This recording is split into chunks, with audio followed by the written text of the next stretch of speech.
Ah là là là là là là là là, je me suis coupé. Et ça saigne, c'est le 3e pansement en 10 minutes. Et pourquoi ? Ah mais oui, j'ai mangé de l'aspirine hier parce que j'avais mal à la tête. Est-ce que l'aspirine pourrait être responsable de ce saignement ? Je le crains. Et c'est un médicament qui est très vieux, mais qu'il faut manipuler avec précaution, et on voit ça tout de suite. L'aspirine, c'est le nom donné à une molécule qui s'appelle l'acide acétylsalicylique, qui est originaire, qu'on a découvert dans l'écorce de saule. Dès le XVIIIe siècle, il était connu comme ayant des propriétés contre la fièvre, mais il a été isolé. Au XIXe siècle, c'est vieux, il y a plus de 100 ans. Oui, largement. Et ces propriétés ont été analysées, découvertes, bien avant que l'on sache, que l'on connaisse le mécanisme d'action de l'aspirine. Et peut-être que si on l'avait su avant, il n'aurait pas été commercialisé aussi facilement. Alors qu'est-ce que c'est que cet acide acétylsalicylique ? Il a des propriétés qui agissent sur l'inflammation par l'intermédiaire de régulation de plusieurs gènes de l'inflammation, par une action freinatrice sur l'inflammation.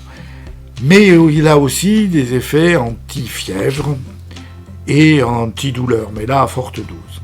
Comme quoi les plantes, ça peut être intéressant. Une dernière propriété a été découverte plus tard parce qu'on s'apercevait que l'aspirine, quand on en prenait, ça saignait plus facilement. Oui, c'est avec ciseaux à ongles. Bon. Et puis c'est mal placé, c'est dans le pli.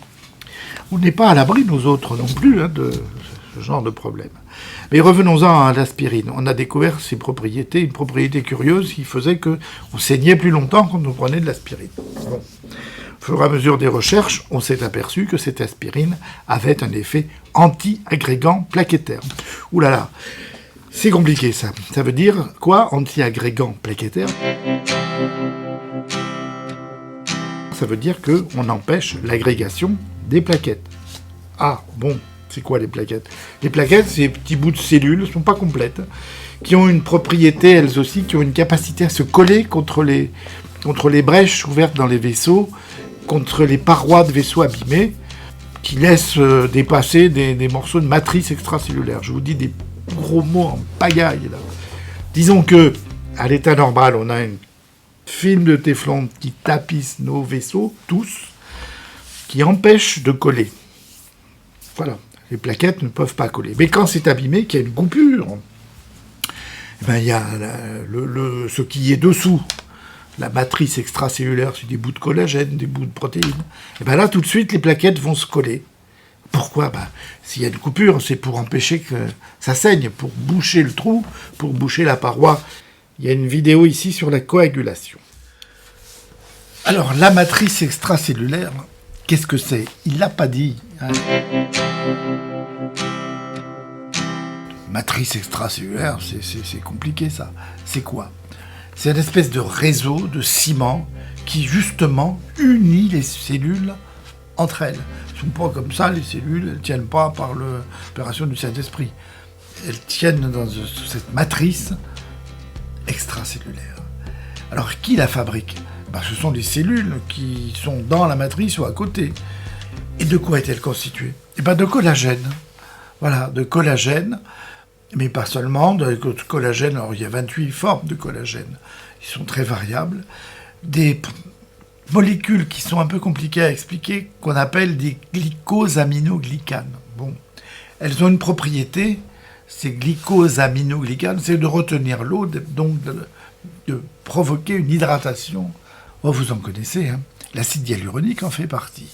Et il permet une bonne hydratation de la peau, mais pas seulement, de la matrice extracellulaire. Il y a aussi des fibres élastiques dans cette matrice, et puis d'autres molécules.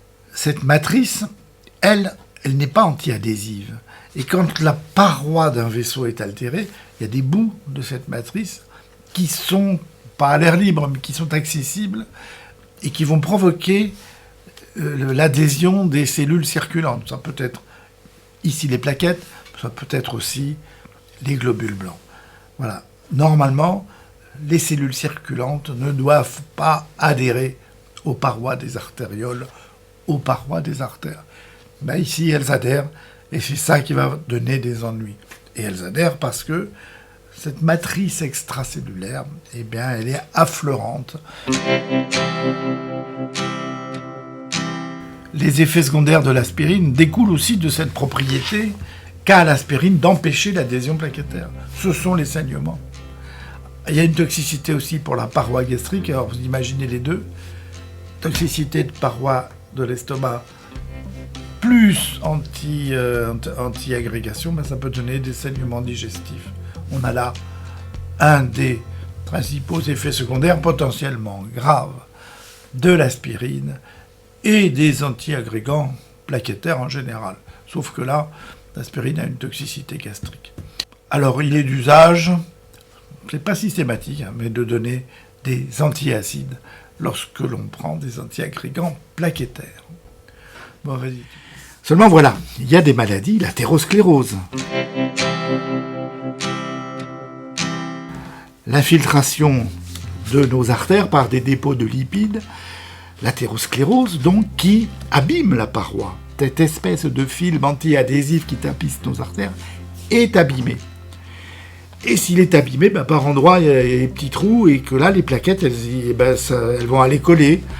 Et si les plaquettes se collent, c'est la première étape d'un processus qu'on appelle la coagulation, dont le but est d'empêcher ça.